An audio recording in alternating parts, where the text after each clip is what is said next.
महाराज जी, गुरु दीक्षा के बाद शिष्य का नया जन्म हो जाता है, तो क्या गुरु दीक्षा से पहले किए हुए पाप कर्म दीक्षा के बाद नष्ट हो जाते हैं? हाँ, यदि नया पाप कर्म ना हो तो जो दीक्षा मिलती है उससे सारे पाप नष्ट हो जाते हैं। इसमें एक उदाहरण में चतुर्भुज दास जी का पावन चरित्र जब हम देखते हैं तो उसमें आता है कि वो भगवत चर्चा कर रहे थे, तो कथा में यही कहा कि जब कोई दीक्षा लेता है तो उसका नया जन्म हो जाता है, पुराने पाप उस पर लागू नहीं होते। तो एक चोर चोरी करके भाग करके आया था किसी साहूकार सेठ महाजन की, उसके पीछे सैनिक लगे हुए थे, तो जहाँ सत्संग हो रहा था हजारों लोग बैठे थे, उन्हीं के बीच में जाके बैठ गया। तो अब राज सैनिकों ने देख पाया नहीं, उन्होंने सोचा इधर तो सत्संग हो रहा, चोर काहे को यहाँ टिकेगा, तो वो चले गए और चोर बच गया। सत्संग में यही चर्चा चल रही थी कि दीक्षा लेने से नया जन्म हो जाता है, पूर्व पाप नष्ट हो जाते हैं। तो जब सत्संग संपन्न हुआ तो चतुर्भुज दास जी संत थे, उनके पास गए और बोले महाराज आप जो बात कह रहे हैं सत्य है कि दीक्षा लेने से सारे पाप नष्ट हो जाते हैं। तो मैं घोर पापी हूँ, चोर हूँ, हिंसक हूँ, कौन सा पाप नहीं जो मैंने ना किया हूँ, क्या मैं दीक्षा ले लूंगा आज से निष्पाप हो जाऊंगा?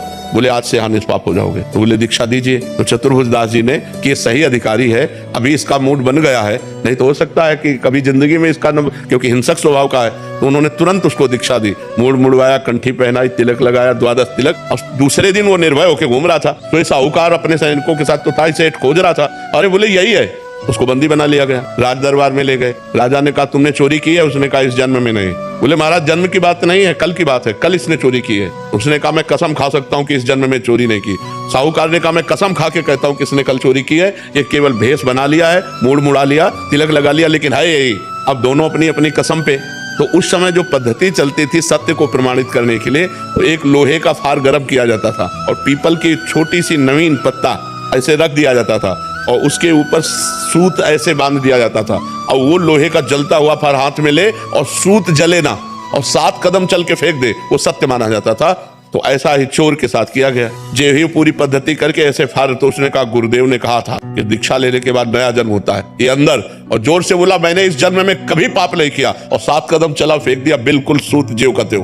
अब तो राजा ने सेठ को कहा ऐसे फांसी दो इतने बड़े वैष्णव को, संत को, चोर कहा। जब उसकी फांसी की बात की तो बोले सरकार नहीं वो भी सही है, फांसी मत दीजिए, क्योंकि वो अपराधी नहीं, अपराधी तो मैं हूँ। तो बोले अब तुम अपराधी कैसे हो सकते, तुम्हारा तो प्रमाण हो चुका है कि तुम इस जन्म में चोरी नहीं की। बोले इस जन्म में नहीं की? बोले क्या कहानी क्या है? बोले कहानी ये है कि हमने कल चोरी की थी, ये सही कह रहे, लेकिन फिर हमने दीक्षा ले ली, तो दीक्षा से नया जन्म हो जाता है, इसलिए मैंने इस जन्म में चोरी नहीं की। तो उस दृष्टांत से पता चलता है कि नया जन्म हो जाता है, लेकिन अबलो नसानी अबना न सही हो। उस चोर ने झूठ नहीं बोला, उसने फिर कभी चोरी नहीं की, आज तक किया अब नहीं करूंगा, तो इससे सारे पाप नष्ट हो जाते दीक्षा लेने से।